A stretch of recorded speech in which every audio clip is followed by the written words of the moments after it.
Part 1. The music was soft, almost like a whisper floating through the hall, wrapping around the laughter of guests and the clinking of glasses. Everything was perfect, the kind of perfect people dream about for years. I stood there in my white dress, hands slightly trembling, not from fear, but from the overwhelming realization that I had finally reached this moment. 32 years of life, and this was supposed to be the beginning of something beautiful. My husband-to-be, Daniel, smiled at me from across the aisle, his eyes steady, reassuring. For once, I believed nothing could go wrong. But then my mother stood up. At first, no one paid attention. She had always been dramatic, always craving the spotlight, even when it didn't belong to her. I saw her from the corner of my eye, gripping her clutch tightly, her lips pressed into that familiar thin line. The same look she used to give me as a child whenever I disappointed her, so, almost always. I felt a small knot form in my stomach, but I forced a smile. Not today, I told myself.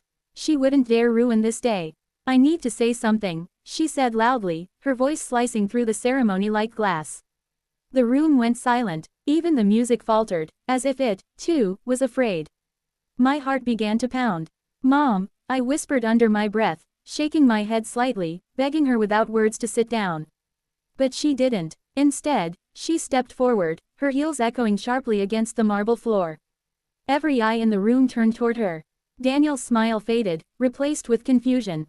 The officiant looked uncertain, glancing between us. "This wedding shouldn't happen," she announced. A collective gasp rippled through the guests. I felt the ground beneath me shift, as though I had suddenly lost balance in a world that moments ago felt steady. "What are you doing?" I said, my voice barely holding together. She looked directly at me, and for a split second, I saw something in her eyes, something cold, something determined. "You don't deserve this," she continued. "Not after what you've done." The words hit me like a slap. "What are you talking about?" She let out a sharp laugh, one that felt rehearsed. "Don't act innocent. You stole from me, from your own mother." The room erupted into murmurs. Faces turned toward me, some filled with shock, others already judging. I felt heat rush to my face, my chest tightening as if I couldn't breathe. "I didn't steal anything," I said, louder this time, my voice cracking despite my effort to stay calm. "Oh really?" she snapped, pulling something from her bag. "Then explain why my jewelry went missing after you visited me last month." My mind raced. Jewelry. The visit, I remembered it clearly. She had insisted I come over, had barely spoken to me the entire time, and then practically rushed me out the door. It had felt strange, but I hadn't thought much of it. "I don't know what you're talking about," I said, shaking my head.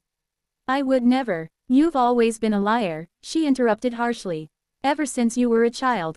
That did it. Something inside me cracked. Not loudly, not dramatically, but quietly, like a thread snapping after years of tension. All those years of her accusations, her criticism, her constant need to tear me down, it all came flooding back at once. Daniel stepped forward, his voice firm. "This isn't the time or place for this. Sit down." But she ignored him completely. "You think you're marrying someone honest?" she said, looking directly at him. "You have no idea who she really is." I felt tears sting my eyes, but I refused to let them fall. "Not here, not in front of everyone." And then I noticed something. Daniel's best friend, Marcus, was standing near the front row, holding a small notepad. He was a quiet man, always observing more than speaking. I had barely noticed him during the ceremony, but now his expression was different, focused, almost intense. He glanced at me briefly, then back at my mother, as if he were piecing something together. "I can prove it," my mother declared, raising her chin. "I have evidence." The word echoed in my ears.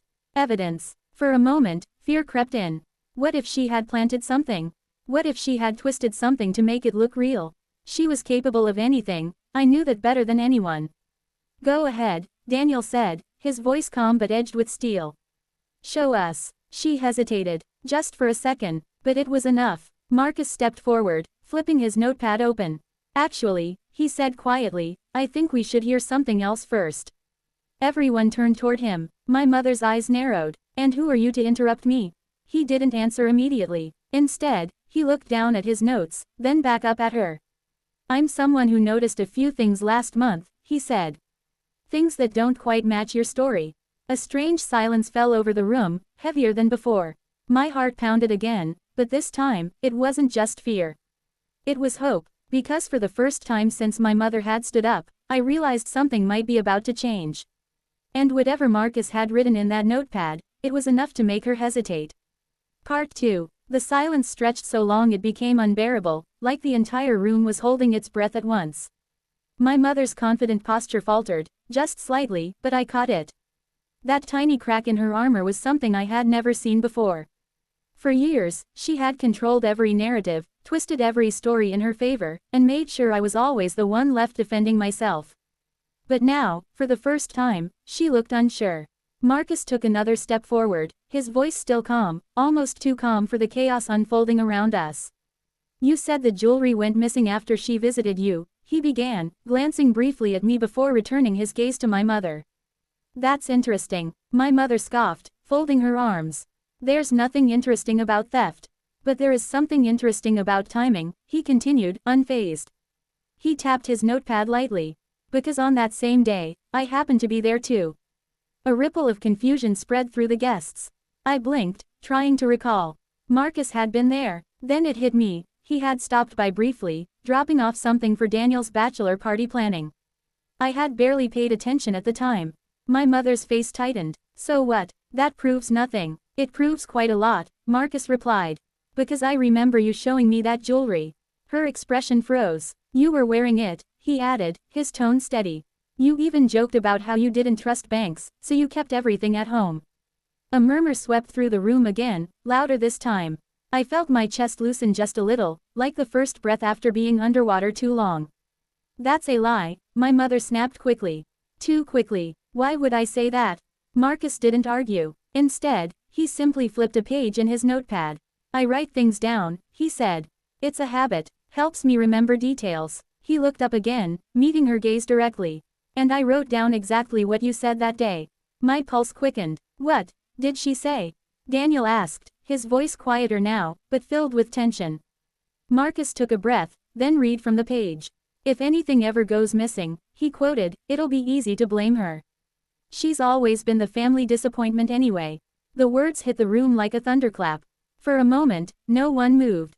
No one spoke. It was as if time itself had stopped, just to let the weight of that sentence sink in.